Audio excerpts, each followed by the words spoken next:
नमस्कार, स्वागत है आपका आरोही क्लासेस में। अगर आप टेट, सुपर टेट या सी टेट की तैयारी करना चाहते हैं तो आप हमारे चैनल से जुड़ सकते हैं।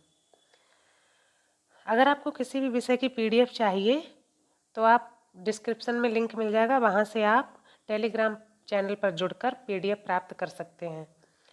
तो आज का जो हमारा टॉपिक है बुद्धि यानी इंटेलिजेंस। इसमें हम समझेंगे कि बुद्धि क्या है, बुद्धि की कुछ महत्वपूर्ण परिभाषाएं देखेंगे, बुद्धि की कुछ विशेषताएं और बुद्धि के जो महत्वपूर्ण सिद्धांत हैं उनको हम डिटेल में अच्छे से पढ़ेंगे। ये वीडियो आपके लिए बहुत ही महत्वपूर्ण होने वाला है। इसमें टॉपिक टू टॉपिक बात की जाएगी, आपको अच्छे से जानकारी दी जाएगी। आप हमारे साथ बने रहिए लास्ट तक। अगर मनोविज्ञान आपके लिए कोई नया विषय है तो आप हमारे चैनल से जुड़ सकते हैं। हमने मनोविज्ञान को बड़े ही सरल शब्दों में पढ़ाया है, समझाया है। तो चलिए आज का टॉपिक हम शुरू करते हैं, बुद्धि। तो बुद्धि है क्या कि मानव की समस्त मानसिक क्रियाओं और योग्यताओं के योग को बुद्धि कहते हैं। बुद्धि क्या है कि मानव की समस्त मानसिक क्रियाओं, जो मानसिक क्रियाएं व्यक्ति करता है, मानव करता है वह, और उसकी योग्यताएं, इनका योग क्या है, बुद्धि कहलाता है। तो बुद्धि की यह एक परिभाषा हो गई सामान्य रूप से। अब बुद्धि की कुछ परिभाषाएं दी हैं मनोवैज्ञानिकों ने अपने अनुसार, जो एग्जाम में आपके लिए पूछ ली जाती हैं कि ये परिभाषा किसने दी है, ये कोड किसने लिखा है, इन शब्दों को किसने बोला। इस तरीके से आपको क्वेश्चन मिल जाएंगे एग्जाम में। चलिए देखते हैं बुद्धि की कुछ महत्वपूर्ण परिभाषाएं। इन परिभाषाओं में सबसे पहले हम देखते हैं वुडवर्थ के अनुसार। वुडवर्थ ने बुद्धि की क्या परिभाषा दी है कि बुद्धि कार्य करने की एक विधि है। बुद्धि की ये परिभाषा कि बुद्धि क्या है, बुद्धि कार्य करने की एक विधि है। ये जो परिभाषा है किसने दी है, वुडवर्थ ने। अब यहाँ से हम कुछ रिलेट थोड़ा करके देख सकते हैं कि विधि, बुद्धि की जो परिभाषा में विधि बताई है कि कार्य करने की विधि है, किसकी परिभाषा, तो इसमें विधि में वा आया है और वुडवर्थ में भी वा आया है। तो इससे हम रिलेट करके जोड़ सकते हैं कि बुद्धि की जो विधि वाली परिभाषा है कि कार्य करने की विधि है, तो किसने दी है, वुडवर्थ ने दी है। अगली हमारी परिभाषा है बुद्धि अमूर्त विचारों के बारे में सोचने की योग्यता है। बुद्धि क्या है, अमूर्त विचारों के बारे में सोचने की एक योग्यता है। तो ये जो परिभाषा है बुद्धि की, ये किसने दी है, बुद्धि की अगली परिभाषा है बुद्धि अमूर्त विचारों के बारे में सोचने की योग्यता है। तो अमूर्त विचारों के बारे में सोचने की जो योग्यता है बुद्धि है, ये कथन किसका है, टर्मन का। यह कथन है टर्मन का। तो ये परिभाषा दी है टर्मन ने कि बुद्धि अमूर्त विचारों के बारे में सोचने की योग्यता है। अगली आ जाती है परिभाषा बुद्धि की, बुद्धि पहचानने तथा सीखने की शक्ति है। बुद्धि क्या है, पहचानने तथा सीखने की शक्ति है। बुद्धि पहचानने तथा सीखने की शक्ति है। तो यह परिभाषा किसकी है, गॉल्टन की। गॉल्टन ने क्या कहा है बुद्धि के बारे में कि जो बुद्धि है वो पहचानने और सीखने की शक्ति है। अगली जो परिभाषा है सीखने की सीखने की जो शक्ति है वो क्या है, बुद्धि है। इसमें क्या दिया है, बुद्धि पहचानने तथा सीखने की शक्ति है। तो पहचानने और सीखने की शक्ति बताया गॉल्टन ने, और सीखने की शक्ति ही बुद्धि है। यह कथन किसका है, बकिंघम का। किसका है, बकिंघम ने बताया है कि सीखने की शक्ति ही बुद्धि है। बुद्धि की कुछ विशेषताएं देख लेते हैं। बुद्धि की कुछ विशेषताएं, अब हम देखते हैं बुद्धि की कुछ विशेषताएं। बुद्धि व्यक्ति की जन्मजात शक्ति है। बुद्धि क्या है, व्यक्ति की जन्मजात शक्ति है। अगला आ जाता है अमूर्त चिंतन की योग्यता ही बुद्धि है। बुद्धि क्या है, अमूर्त चिंतन की योग्यता जो होती है वो ही बुद्धि है, या बुद्धि की विशेषताओं में आ जाता है। तो बुद्धि अमूर्त चिंतन की योग्यता है। अगला आ जाता है व्यक्ति को सीखने में सहायक है। बुद्धि क्या है, व्यक्ति को सीखने में सहायक है। सीखने में सहायक है ये तो बुद्धि है। अनुभव से लाभ उठाने की उसमें क्षमता है, तो इसको क्या कहा गया, बुद्धि है। जटिल समस्याओं का समाधान बुद्धि के द्वारा निकाला जाता है। जटिल समस्याओं का समाधान, नवीन परिस्थितियों में सामंजस्य बिठाने की जो योग्यता है बुद्धि है। नवीन परिस्थितियों में सामंजस्य, अंतर करने की क्षमता बुद्धि कहलाती है। अंतर करने की जो क्षमता है उसको क्या कहा जाता है? बुद्धि कहा जाता है। तो ये बुद्धि की कुछ विशेषताएं हैं कि अगर व्यक्ति को जल्दी सीखता है, सीखने में जो सहायता करती है, व्यक्ति जिससे सीखता है, अनुभव से जो लाभ उठाता है, जटिल समस्याओं का समाधान निकालता है, नवीन परिस्थितियों में व्यक्ति अपना सामंजस्य स्थापित करता है, किसी चीज में, किसी परिस्थिति में, किसी व्यक्ति में अंतर स्थापित करता है, तो इन सब की जो योग्यता है वही बुद्धि है। क्या है? बुद्धि। अगला हमारा आ जाता है बुद्धि के सिद्धांत। तो हम देखते हैं बुद्धि के कुछ प्रमुख सिद्धांत। बुद्धि के प्रमुख सिद्धांत क्या हैं? Theories of intelligence. तो जो इम्पोर्टेंट सिद्धांत हैं उनको और उनके प्रतिपादक किस किस सिद्धांत ने किस किस प्रतिपादक ने दिया है। तो इसमें बुद्धि के सिद्धांत में जो पहला आ जाता है सिद्धांत, एक कारक सिद्धांत। बुद्धि का जो सिद्धांत आ जाता है एक कारक सिद्धांत, किसने दिया है? अल्फ्रेड बिने ने। बुद्धि का एक कारक सिद्धांत अल्फ्रेड बिने ने। इन सिद्धांतों को हम डिटेल में पढ़ेंगे, अच्छे से समझेंगे। दो कारक सिद्धांत किसने दिया है? स्पीयरमैन ने। बुद्धि का द्विकारक सिद्धांत दिया है स्पीयरमैन ने। इसके बाद अगला आ जाता है बहुकारक सिद्धांत।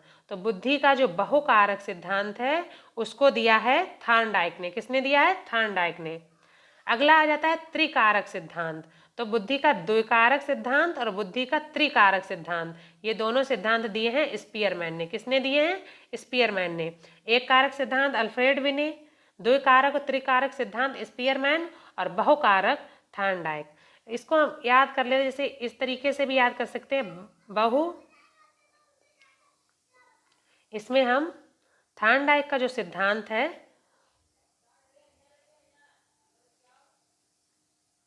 त्रिकारक सिद्धांत। तो हाँ, बहुकारक सिद्धांत को हम किस तरीके से देखेंगे?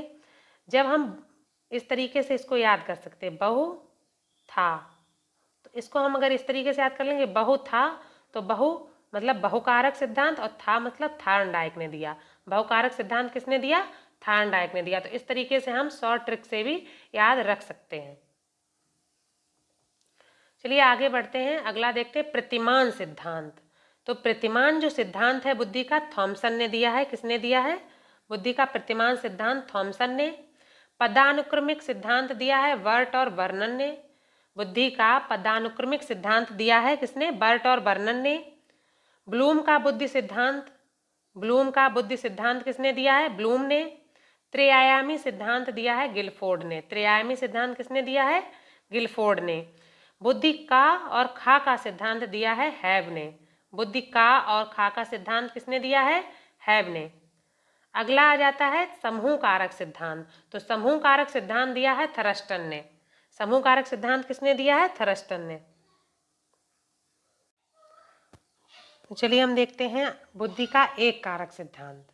बुद्धि का एक कारक सिद्धांत, इसको हम अच्छे से पढ़ेंगे। तो बुद्धि का जो एक कारक सिद्धांत है इसको अन्य नामों से भी जाना जाता है। बुद्धि का एक कारक सिद्धांत के अन्य नाम कौन कौन से हैं? एक खंड का सिद्धांत, एक तत्व का सिद्धांत, एक घटक का सिद्धांत, एक इकाई का सिद्धांत या निरंकुशवादी सिद्धांत। इसको इन नामों से कौन कौन से नामों से जानते हैं? एक खंड, एक तत्व, एक घटक, एक इकाई और निरंकुशवादी सिद्धांत। तो एक कारक सिद्धांत के ये अन्य नाम आ जाते हैं। आप इसमें कंफ्यूज ना होइए, अगर इन ये नाम आते हैं तो इसका मतलब है एक कारक सिद्धांत के बारे में पूछा गया है। तो इस सिद्धांत को निरंकुशवादी सिद्धांत के नाम से भी जाना जाता है। तो ये जो एक तत्व सिद्धांत है, एक कारक सिद्धांत है, ये किसने दिया है? इसके प्रतिपादक हैं अल्फ्रेड बिने। किसने दिया है? ये बिने ने। बुद्धि का एक कारक जो सिद्धांत है अत्यंत प्राचीन सिद्धांत माना गया है। बुद्धि का एक कारक सिद्धांत प्राचीन सिद्धांत है। इस सिद्धांत के अनुसार बुद्धि एक अविभाज्य इकाई है। ये जो सिद्धांत के प्रतिपादक हैं अल्फ्रेड बिने, इन्होंने क्या माना है कि बुद्धि जो है एक अविभाज्य इकाई है। सिर्फ एक हिस्सा बुद्धि का है, एक चीज है, कोई एक इकाई है जिसके द्वारा मानसिक क्रियाएं नियंत्रित होती हैं। ठीक है, जिसके द्वारा मानसिक क्रियाएं नियंत्रित होती हैं। कोई इसका दूसरा हिस्सा नहीं है, सिर्फ एक ही भाग है और वो है बुद्धि। ठीक है, तो अर्थात एक मानसिक शक्ति के द्वारा सभी कार्य किए जाते हैं। अल्फ्रेड बिने क्या मानते हैं कि एक मानसिक शक्ति है, उसी के द्वारा सभी कार्य किए जाते हैं। तो एक तत्व का एक कारक का सिद्धांत क्या कह रहा है कि जो बुद्धि है एक अविभाज्य इकाई है जिसके द्वारा सभी मानसिक क्रियाएं नियंत्रित होती हैं। जैसे जो भी क्रियाएं हैं सभी कार्य किसके द्वारा किए जा रहे हैं, एक मानसिक शक्ति के द्वारा किए जा रहे हैं। तो ये हो गया एक तत्व सिद्धांत बुद्धि का। इस सिद्धांत का प्रतिपादन किसने किया, बिने टर्मन स्टर्न ने 1911 में। कब किया, 1911 में। अल्फ्रेड बिने को माना जाता है एक कारक या एक तत्व सिद्धांत का प्रतिपादक। अगला इस सिद्धांत को देखिए, ये जो सिद्धांत है इस सिद्धांत के अनुसार किसी व्यक्ति की बुद्धि तीव्र हो तो वह सभी कार्य कर सकता है। इस सिद्धांत के जो मानने वाले हैं ये सिद्धांत इसको एक तत्व मान लिया, ये एक तत्व है बुद्धि का एक कारक सिद्धांत। इसी के द्वारा मानते हैं कि एक तत्व के इसी के द्वारा सभी कार्य नियंत्रित होते हैं, जो मानसिक क्रियाएं हैं इसी तत्व के द्वारा नियंत्रित होती हैं। अब इस सिद्धांत के अनुसार क्या मानते हैं कि अगर किसी व्यक्ति की बुद्धि तीव्र है, तेज है, तो वह सभी कार्य कर सकता है। कोई व्यक्ति अगर होशियार है पढ़ने में तो पढ़ाई भी अच्छी करेगा, है डांस भी अच्छा कर लेगा, हर तरीके की, जैसे गाना भी अच्छा गा लेगा। इस तरीके की ये बात इन्होंने इस सिद्धांत में कही है कि अगर व्यक्ति अच्छा है, तेज है, तो वह सभी कार्य कर सकता है। ठीक है, इस सिद्धांत को ज़्यादा महत्व नहीं दिया गया है, स्वीकार इसको नहीं किया गया है। तो ये इसकी कमी है कि ये मानता है कि अगर बुद्धि तीव्र है किसी व्यक्ति की तो सभी कार्य कर सकता है, जबकि ऐसा नहीं होता है। ठीक है, तो ये एक कारक सिद्धांत किसने दिया, अल्फ्रेड बिने ने। और ये स्टर्न 1911 में स्टर्न बिने ने मिलकर दिया है बुद्धि का एक कारक सिद्धांत। क्या माना है कि बुद्धि एक तत्व है कोई। अगला हमारा क्या है, बुद्धि का द्वि कारक सिद्धांत। तो बुद्धि का जो दो कारक सिद्धांत है, इस सिद्धांत का प्रतिपादन अंग्रेज मनोवैज्ञानिक स्पीयरमैन ने 1904 में किया। जो द्विकारक सिद्धांत है बुद्धि का, तो इसका जो प्रतिपादन किसने किया है, बुद्धि का जो द्विकारक सिद्धांत है इसका प्रतिपादन किसने किया है, अंग्रेज मनोवैज्ञानिक स्पीयरमैन ने किया है।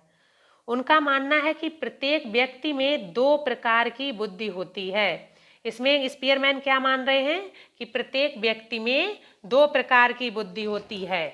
ठीक है, अल्फ्रेड बिने क्या मानते हैं कि व्यक्ति में एक प्रकार की बुद्धि होती है, और यहाँ पर स्पीयरमैन मान रहे हैं कि प्रत्येक व्यक्ति में बुद्धि होती है, वो कितने प्रकार की होती है, दो प्रकार की होती है। यानी दो बुद्धि है दो कारकों से मिलकर बनी होती है। ठीक है, तो ये हो गया बुद्धि का दो कारक सिद्धांत। 1904 में दिया, किसने दिया, स्पीयरमैन ने। अब इन्होंने कौन कौन से कारक दो बताए हैं, दो कारक इन्होंने बताए, सामान्य योग्यता कारक, विशिष्ट योग्यता कारक।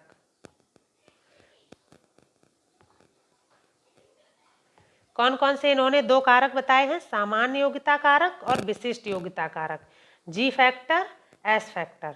ठीक है, तो इन्होंने दो कारक बताए हैं बुद्धि के, कि जो बुद्धि है इनका मानना है कि बुद्धि दो कारकों से मिलकर बनती है। कुछ सामान्य योग्यता कारक होते हैं और कुछ होते हैं विशिष्ट योग्यता कारक। सामान्य योग्यता को जी कारक, जी से इन्होंने माना है, और विशिष्ट कारक एस कारक माना है। इस तरीके से हम चित्र के माध्यम से समझ लेते हैं। जी फैक्टर और एस फैक्टर, दो फैक्टर मानकर इन्होंने बुद्धि का दो कारक सिद्धांत दिया है। किसने दिया है, स्पीयरमैन ने। ठीक है, क्लियर है आपको। चलिए आगे बढ़ते हैं।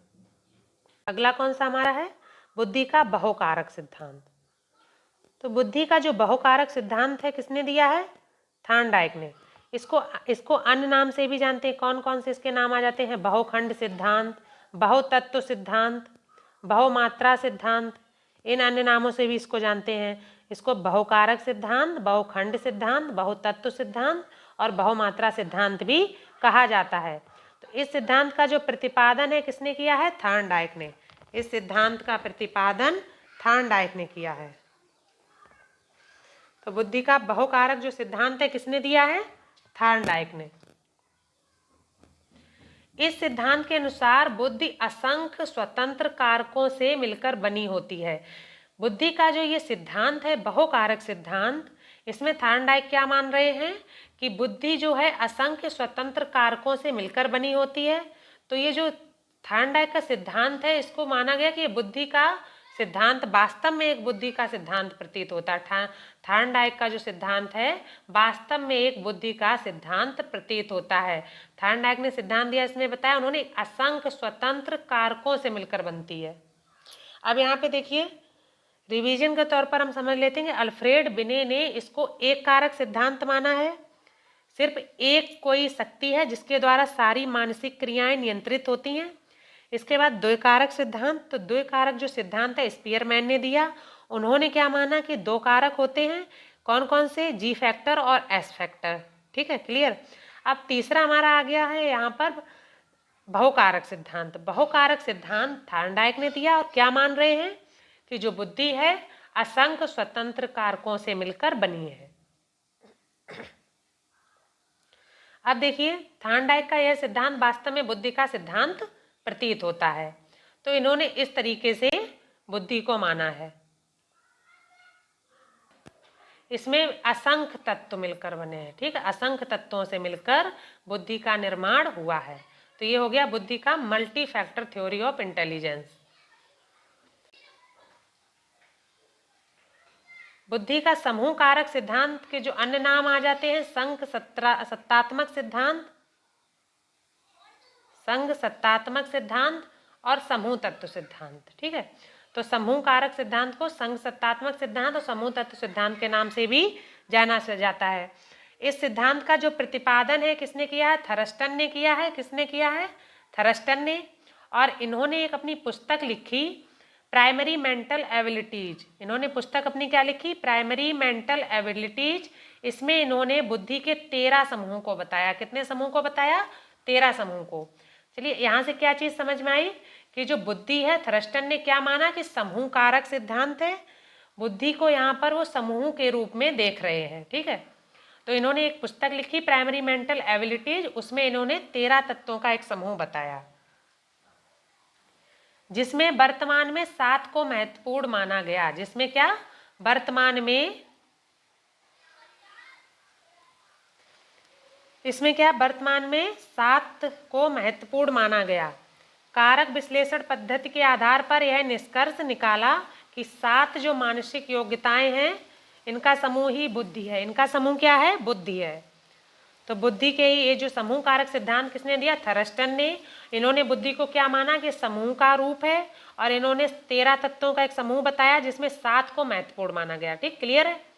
अब इन्होंने क्या है, इसमें 7 मानसिक योग्यताओं के समूह को बुद्धि मान लिया। ठीक है, 7 मानसिक योग्यताएं कौन कौन सी इन्होंने बताई हैं। पहली आ जाती शाब्दिक योग्यता। ठीक है, वर्बल एबिलिटी। शाब्दिक योग्यता, स्मरण शक्ति, पर्यवेक्षण शक्ति।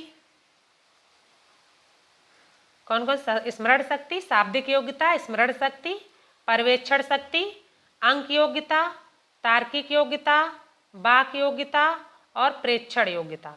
ठीक है, तो ये इन्होंने माने हैं 7 समूह। 7 समूह माने हैं थरस्टन। अगला हमारा जो सिद्धांत है वो है पदानुक्रमिक या क्रमिक महत्व का सिद्धांत। तो जो पदानुक्रमिक और क्रमिक महत्व का सिद्धांत है, दिया है फिलिप बर्नन ने। किसने दिया है, फिलिप बर्नन ने, सन 1960 में। इन्होंने क्या किया, मानवीय योग्यताओं की संरचना प्रस्तुत करते हुए कहा, फिलिप बर्नन ने सन 1960 में मानवीय योग्यताओं की संरचना प्रस्तुत करते हुए कहा कि मानवीय योग्यताएं एक क्रमिक रूप से व्यवस्थित होती हैं। जो मानवीय योग्यताएं हैं वो क्रमिक रूप से व्यवस्थित होती हैं, यह माना है फिलिप बर्नन ने। ठीक है, फिलिप बर्नन मानते हैं कि जो मानवीय योग्यताएं हैं वो क्रमिक रूप से व्यवस्थित होती हैं। इस क्रम व्यवस्था में क्या माना, जैसे सामान्य कारक, मुख्य समूह कारक, लघु समूह कारक तथा विशिष्ट कारक। सामान्य कारक, मुख्य समूह कारक, लघु समूह और विशिष्ट कारक बताए। इसमें इन्होंने जो क्रम बताया, इस क्रम को देखिए, इसमें पहले किसको रखा, सामान्य कारक। सामान्य कारक के बाद फिलिप बर्नन मानते हैं कि मुख्य समूह कारक, इसके बाद लघु समूह कारक, और लघु समूह कारक के बाद विशिष्ट कारक आ जाता है इसमें, विशिष्ट कारक। ठीक है। इस सिद्धांत का प्रत्येक मानसिक योग्यताओं को क्रमिक महत्व प्रदान करता है। यह जो सिद्धांत है यह क्या कह रहा है कि प्रत्येक मानसिक योग्यताओं को क्रमिक रूप से महत्व प्रदान करता है, क्रम में व्यवस्थित करता है। तो ये जो सिद्धांत है समूह कारक सिद्धांत या पदानुक्रमिक सिद्धांत है, क्रमिक महत्व का सिद्धांत, तो ये किसने दिया है? फिलिप बर्नन ने। अगला आ जाता है बुद्धि का त्रिआयामी सिद्धांत। बुद्धि का त्रिआयामी सिद्धांत आ जाता है। ये यहाँ से इंपॉर्टेंट क्वेश्चन निकलकर आपके एग्जाम में पूछे जाते हैं। बुद्धि संरचना सिद्धांत भी इसको कहा जाता है। तो ये दिया किसने है? गिलफोर्ड ने। किसने दिया है? गिलफोर्ड ने, तथा उनके सहयोगियों ने सिद्धांत का प्रतिपादन किया, जेपी गिलफोर्ड और उनके सहयोगियों ने। गिलफोर्ड ने 1967 में एक डिब्बे के आकार का मॉडल प्रस्तुत किया। गिलफोर्ड ने क्या किया? 1967 ईस्वी में एक डिब्बे का आकार का मॉडल प्रस्तुत किया और उसमें इन्होंने इसको क्या कहा गया? इस डिब्बे के आकार के जो मॉडल प्रस्तुत किया इसको कहा गया बुद्धि संरचना मॉडल। ठीक है, क्या कहा गया इसको? बुद्धि संरचना मॉडल। तो इस मॉडल के अंतर्गत इन्होंने 120 कोष या कारक बताए, 120 कोष। ठीक है, अगला जो आ जाता है इसमें देखिए इन्होंने क्या बताया है? 120 और जो कारक हैं इन्होंने इसमें बताया है 5 × 4 × 6, तब ये हो जाते हैं 120 कोष या कारक। तो इसमें देखिए क्या माना है? संक्रिया, बुद्धि को संक्रिया, विषय वस्तु और परिणाम या उत्पाद माना है। संक्रिया में इन्होंने जिन वस्तुओं और जिन चीजों को रखा है उसमें क्या आ जाता है? संज्ञान, स्मरण, परंपरागत चिंतन, गैर परंपरागत चिंतन, और आ जाता है इसमें मूल्यांकन। ठीक है, इसमें क्या आ जाता है? मूल्यांकन। इसके बाद आ जाती है विषय वस्तु। तो विषय वस्तु में आकृति, सांकेतिक, शाब्दिक और व्यवहारिक। अब यहाँ पर देखिए संक्रिया कितनी हो गई? 1 2 3 4 5, 5 संक्रियाएं हो गई। विषय वस्तु कितनी हो गई? विषय वस्तु 4 हो गई। और इसके बाद परिणाम या उत्पाद कितने हो गए? और इसमें एक लास्ट ये निहितार्थ, ये कितने हो गए? 6। तो इसमें देखिए जो संक्रियाएं हैं कितनी हैं?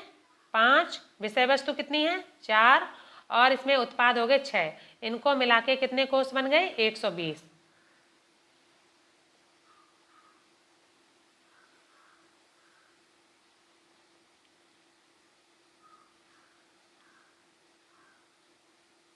ठीक है, तो यहाँ पर देखिए इस बुद्धि को जो बताया है, बुद्धि को जो गिलफोर्ड ने माना है कि बुद्धि संक्रिया, विषय वस्तु और उत्पाद का परिणाम है। तो संक्रिया इन्होंने कितने मानी? पहले 5, उसके बाद 4, और उत्पाद इसको माने 6। इनको मिला के 120 कोष बने। बाद में इसको जब इसमें परिवर्तन किया गया तो बाद में इसकी संख्या हो गई है 150। कितनी हो गई है? 150। तो हमने जब पढ़ा है, ये पढ़े हैं कुछ सिद्धांत, इम्पोर्टेंट सिद्धांत। आई होप आपको अच्छे से समझ में आए होंगे। अगर आपको अच्छे से समझ में आए तो please like and subscribe Aarohi classes. Thank you.